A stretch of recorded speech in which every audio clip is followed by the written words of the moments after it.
Bismillahirrahmanirrahim. Assalamualaikum warahmatullahi wabarakatuh. Perkenalkan saya Ayudila Nur Kamilah dari Program Studi Teknik Industri Fakultas Teknik Universitas Islam Bandung. Di sini saya akan mempresentasikan mengenai tugas akhir saya dengan judul Usulan Perbaikan Kualitas Ransel menggunakan metode Six Sigma di Koperasi Penjahit dan Pengrajin Tas. Untuk topik pembahasan yaitu pendahuluan, tinjauan pustaka, metode penelitian, pengumpulan dan pengolahan data, dan kesimpulan dan saran. Latar belakang yaitu Koperasi Penjahit dan Pengrajin Tas merupakan organisasi yang bergerak di bidang fashion, khususnya memproduksi tas. Dengan proses produksi pengadaan bahan baku, terdiri dari bahan baku utama dan penunjang, kemudian penggambaran pola, pemotongan, penjahitan, dan pengemasan. Terbelakang yaitu terdapat produk cacat dengan jenis cacat yang ditemui resleting miring, tidak terjahit, resleting macet, dan jahitan tidak rapi. Kemudian produk cacat sampai ke konsumen sehingga produk cacat dikembalikan oleh konsumen dan adanya penurunan royalitas konsumen. Kemudian dapat terjadi karena pengendalian kualitas yaitu tidak melakukan pemeriksaan bahan baku sehingga merugikan perusahaan mulai dari finansial, waktu, dan bahan baku.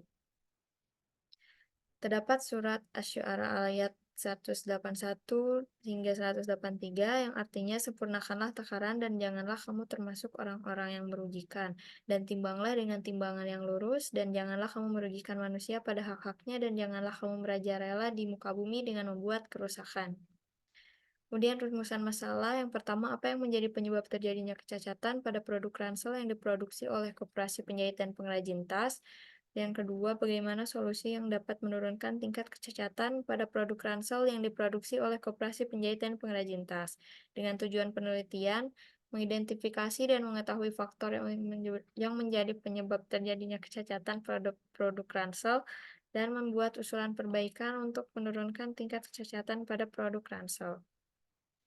Kemudian tinjauan pustaka, Six Sigma merupakan metode yang dapat digunakan untuk mencapai, mempertahankan, dan memaksimalkan kesuksesan bisnis dengan mengurangi variasi proses dan penurunan kegagalan proses dengan tahapan define, measure, analyze, improve, dan control.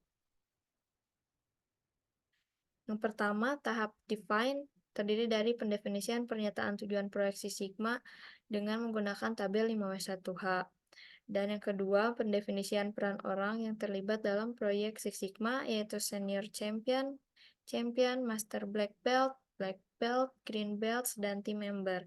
Kemudian penentuan critical to quality dan menemukan CTQ potensial sebanyak 4 poin, yaitu resleting macet, jahitan tidak rapi, terdapat bagian yang tidak terjahit, dan resleting miring.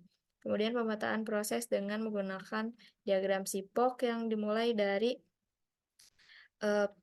proses pengadaan bahan baku hingga proses pengemasan. Yang kedua, memasuki tahap measure dengan pembuatan peta kendali P dan peta kendali U. Kemudian pembuatan diagram Pareto yang dapat dilihat untuk presentasi paling tinggi yaitu resleting miring. Dan tahap yang ketiga itu perhitungan nilai DPMO dan kapasibilitas sigma untuk pembuatan ransel, proses pengadaan bahan baku penunjang, dan untuk pembuatan tas. Kemudian tahap analyze, mengidentifikasi faktor penyebab kecacatan dengan menggunakan FTA untuk semua jenis kecacatan seperti resleting miring, disebabkan oleh kurangnya perawatan mesin, operator tidak fokus, tidak terampil.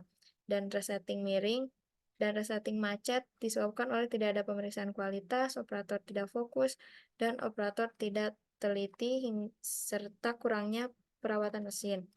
Kemudian terdapat bagian yang tidak terjahit dan jahitan tidak rapi.